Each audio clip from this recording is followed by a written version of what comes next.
जय हिंद। हेलो बच्चों, स्वागत है आपका आपके YouTube channel physics with Ravi पे। आज हम लोग कक्षा 10 की भौतिक विज्ञान के प्रतिबिंब के बारे में पढ़ेंगे। पहला चैप्टर चल रहा है प्रकाश का परावर्तन तथा अपवर्तन। पिछले क्लास में हम लोग क्या पढ़े थे, याद होगा आपको। पिछले कक्षा में हम लोगों ने दर्पण से संबंधित कुछ परिभाषाएं पढ़ लिए थे, जैसे वक्रता केंद्र, वक्रता त्रिज्या, मुख्य अक्ष, ध्रुव, परावर्तक पृष्ठ इत्यादि के बारे में। आइए समझते हैं प्रतिबिंब क्या होता है। आपने देखा होगा, जब धूप रहती है तो हमारी परछाई बनती है। कैसे बनती है?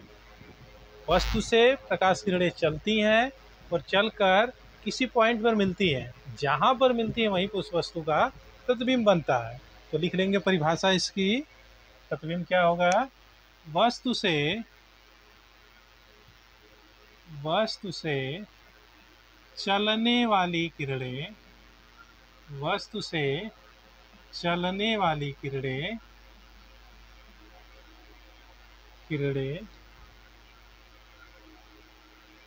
जिस बिंदु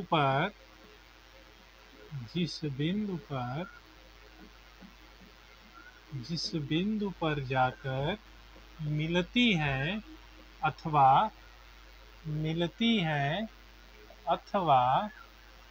मिलती हुई प्रतीत होती हैं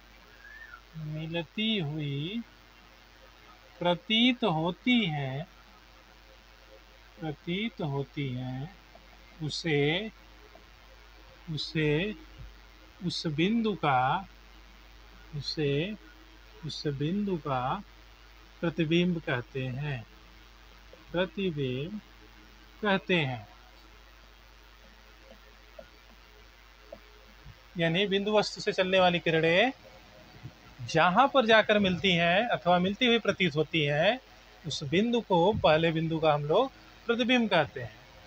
एक चीज और ध्यान देना, कहीं पे बिंब लिखा हो, बिंब का अर्थ वस्तु से होता है, आपको घबराना नहीं है। ये जो प्रतिबिंब है दो प्रकार का होता है। प्रतिबिंब कितने प्रकार का होता है भाई? दो प्रकार का होता है। कौन कौन सा? पहला वास्तविक प्रतिबिंब और दूसरा आभासी प्रतिबिंब। वास्तविक प्रतिबिंब और एक आभासी प्रतिबिंब।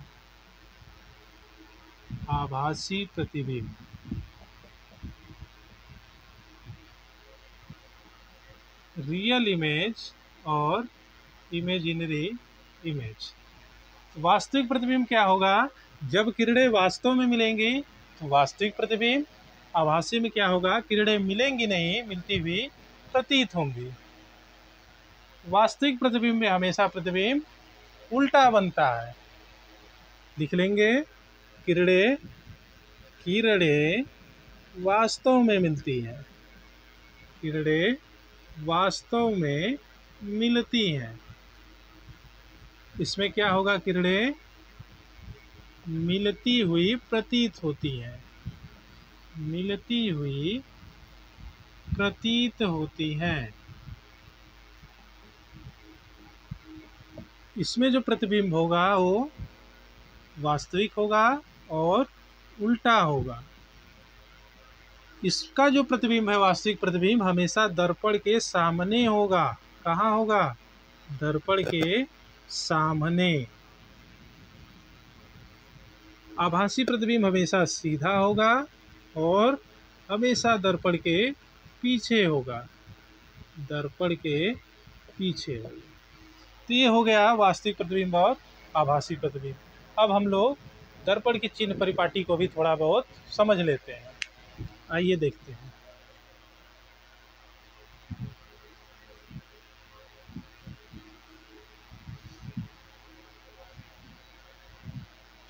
चिन्ह परिपाटी।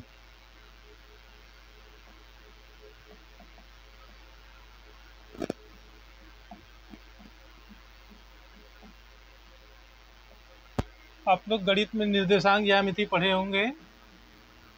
ये होता है x अक्ष का प्लस और ये माइनस, y अक्ष का प्लस और y अक्ष का माइनस।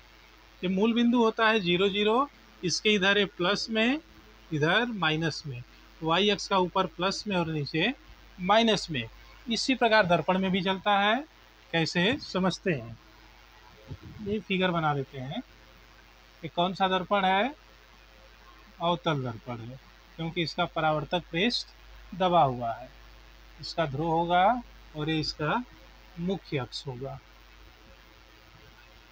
मुख्य अक्ष। और ये बना दिया हमने उत्तल दर्पण। इसका ध्रुव होगा और ये मुख्य अक्ष होगा। ध्यान देना, इस मुख्य अक्ष के ध्रुव को हम लोग हमेशा मूल बिंदु मानते हैं। तो मूल बिंदु के यानी ध्रुव के दाहिने साइड, इस साइड क्या होगा? ये प्लस में होगा और इस साइड क्या होगा? ये माइनस में होगा। यानी ध्रुव के बाएं वाली समस्त दूरियां ऋणात्मक होंगी, ध्रुव के दाएं वाली समस्त दूरियां धनात्मक होगी। यदि आप इसे x अक्ष और y अक्ष में बांटो, इधर x अक्ष का प्लस सिरा, x अक्ष का माइनस सिरा, y अक्ष का प्लस सिरा और y अक्ष का माइनस सिरा। तो मुख्य अक्ष के ऊपर जितनी भी दूरियां होंगी सब धनात्मक और मुख्य अक्ष के नीचे समस्त ऋणात्मक। यहाँ क्या होगा? ये सब ऋणात्मक होगा। इधर का क्या होगा? ये धनात्मक होगा और इधर भी ये क्या होगा? ये ऋणात्मक होगा। मुख्य अक्ष के ऊपर तो धनात्मक होगा, मुख्य अक्ष के नीचे तो ऋणात्मक होगा। यहाँ इमेज के लिए, प्रतिबिंब के लिए, यदि मुख्य अक्ष के ऊपर बन रहा है तो सीधा होगा, मुख्य अक्ष के नीचे बन रहा है तो उल्टा होगा। वस्तु यदि ध्रुव हमेशा दर्पण के सामने ही होगी यानी ऋणात्मक ही होगी, तो ध्रुव के इधर की दूरी ऋणात्मक, इस साइड की धनात्मक। मुख्य अक्ष के ऊपर धनात्मक और मुख्य अक्ष के नीचे ऋणात्मक। इसी प्रकार उत्तल दर्पण में भी होगा, सेम चीजें। मूल बिंदु होगा, इधर प्लस और इधर माइनस, वाई अक्ष के लिए इधर प्लस और इधर ये माइनस। इसमें भी मुख्य अक्ष के ऊपर सीधा, मुख्य अक्ष के नीचे उल्टा। ठीक है,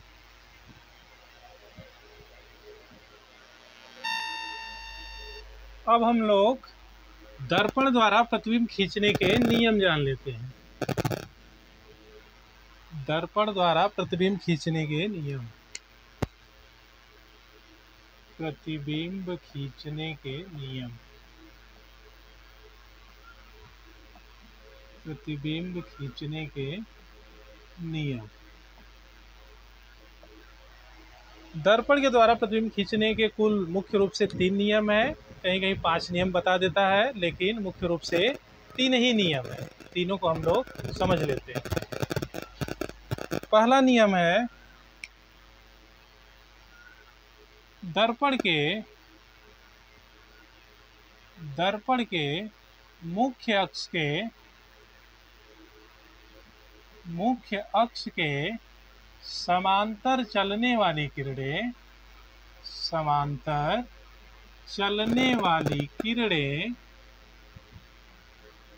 दर्पण से टकराने के पश्चात अथवा परावर्तन के पश्चात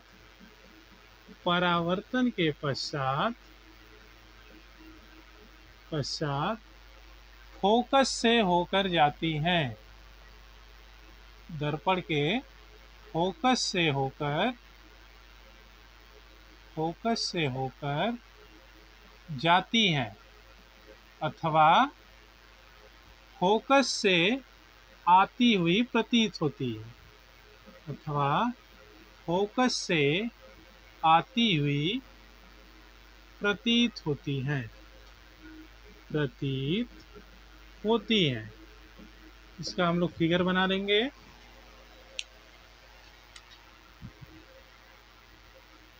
ये है आपका अवतल दर्पण, इसका ये मुख्य अक्ष है। हमने एक किरण को मुख्य अक्ष के समांतर भेजा, यहीं पे उसका वक्रता केंद्र होगा और इधर कहीं फोकस होगा। तो हम लोग ये मुख्य अक्ष के समांतर किरण भेजे। ये टकराने के पश्चात, परावर्तन के पश्चात हमेशा कहाँ से जाएगी? इसके फोकस से जाएगी। नीचे से भी भेज सकते हैं, प्रकाश किरण गई, दर्पण से टकराने के पश्चात इसके फोकस से होकर जाएगी। उत्तल दर्पण में भी बना सकते हैं। ये है आपका उत्तल दर्पण। मुख्य अक्ष से इसका इधर कहीं वक्रता केंद्र होगा और यहाँ पे इसका फोकस होगा। हम लोग प्रकाश किरण को मुख्य अक्ष के समांतर भेजते हैं। ये दर्पण से टकराने के पश्चात परावर्तित हो जाएगी और ऐसा लगेगा कि मुख्य फोकस से होकर ये आ रही है। नीचे से भी भेज सकते हैं। पहला नियम समझ में आया होगा कि मुख्य अक्ष के समांतर चलने वाली किरणें दर्पण से टकराने के पश्चात यानी परावर्तन के पश्चात मुख्य फोकस से होकर जाती हैं अथवा मुख्य फोकस से आती हुई प्रतीत होती हैं।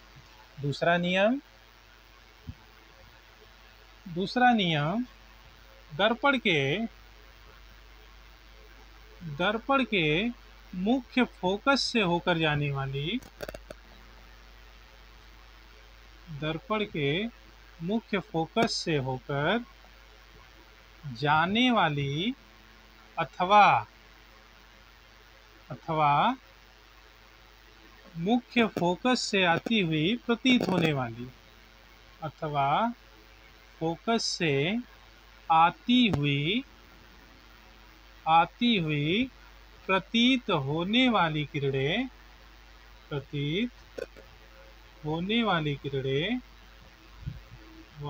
किरणें परावर्तन के पश्चात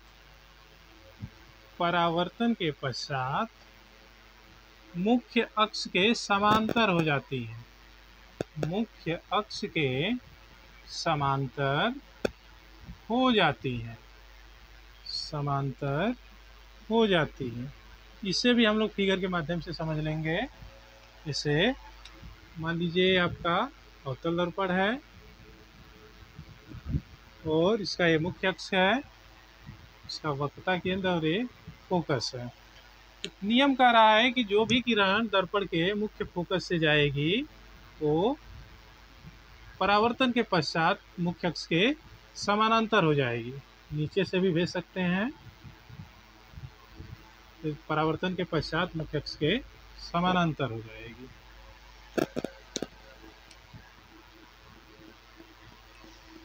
उत्तल दर्पण में देख लेते हैं।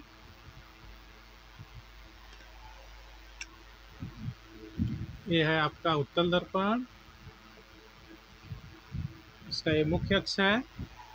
तो जो भी किरण दर्पण के फोकस से आती हुई प्रतीत होगी या फोकस की ओर जाती हुई प्रतीत होगी, यहाँ आती हुई नहीं, फोकस की ओर जाती हुई लिख लेंगे। फोकस की ओर जाती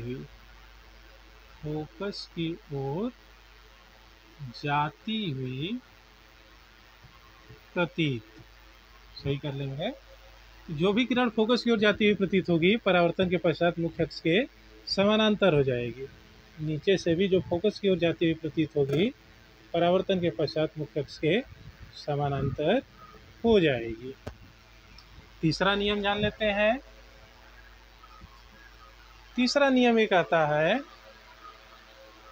कि जो भी किरण दर्पण के वक्रता केंद्र से जाएगी वो परावर्तन के पश्चात उसी मार्ग से वापस लौट आएगी।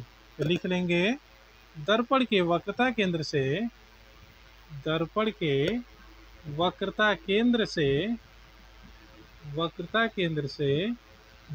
वाली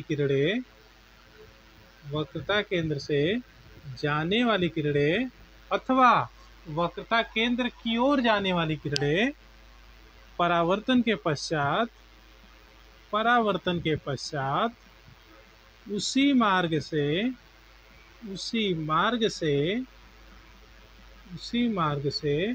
वापस लौट आती हैं। इसका भी फिगर हम लोग बना लेंगे। तो मान लीजिए आपका अवतल दर्पण है, इसका ये मुख्य अक्ष है। तो हम लोग इसके वक्रता केंद्र से जो भी किरण भेजेंगे इसी रास्ते से वापस लौट आएगी। तो प्रकाश किरण गई और टकरा कर इसी मार्ग से वापस लौट आएगी। इधर से जाएगी, इसी रास्ते से टकरा कर वापस लौट आएगी। उत्तल दर्पण में भी देख लेंगे। ये आपका उत्तल दर्पण है, मुख्य अक्ष, इसका के वक्रता केंद्र और इधर कहीं फोकस होगा। तो जो भी वक्रता केंद्र की ओर जाएगी टकराकर इसी रास्ते से वापस आ जाएगी।